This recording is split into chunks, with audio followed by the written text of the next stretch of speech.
لا الہ الا اللہ لا الہ الا اللہ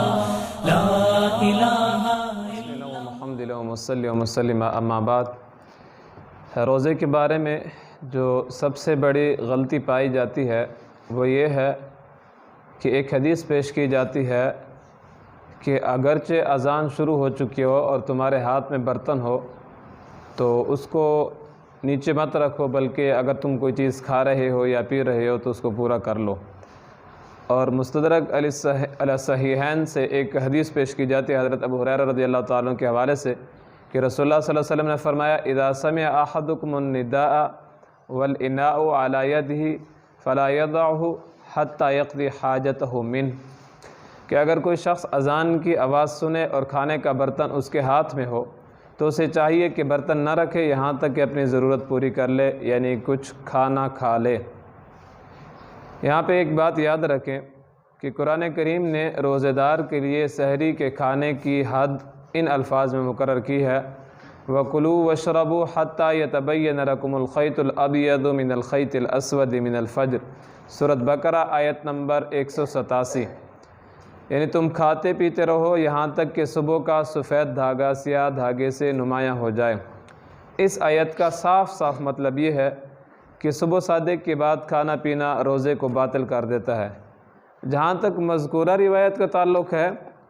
تو اس کو سمجھنے کے لیے صحیح مسلم کی یہ روایت سماعت فرما لیں. حضرت ابن عمر رضی اللہ تعالیٰ عنہ سے روایت ہے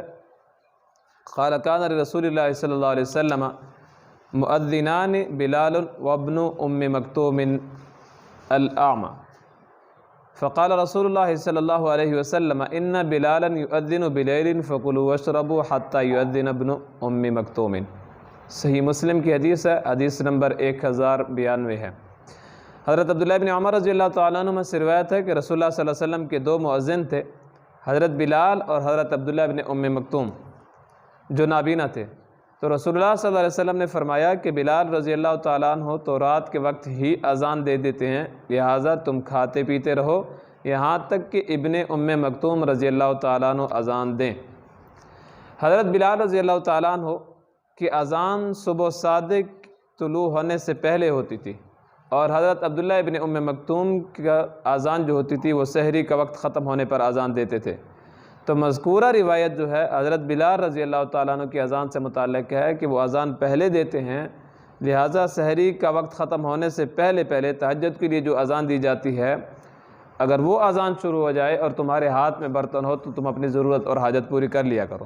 لیکن عبداللہ ابن ام مکتوم رضی اللہ تعالیٰ عنہ نماز فجر کا وقت شروع ہونے پر اذان دیتے تھے، اس لیے ان کے اذان کے وقت کھانے پینے کی ممانعت کر دی گئی.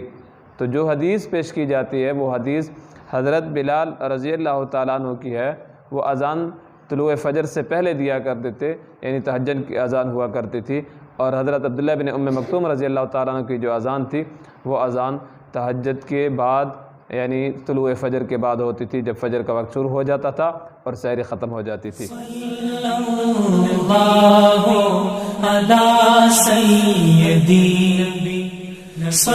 اللہ علیہ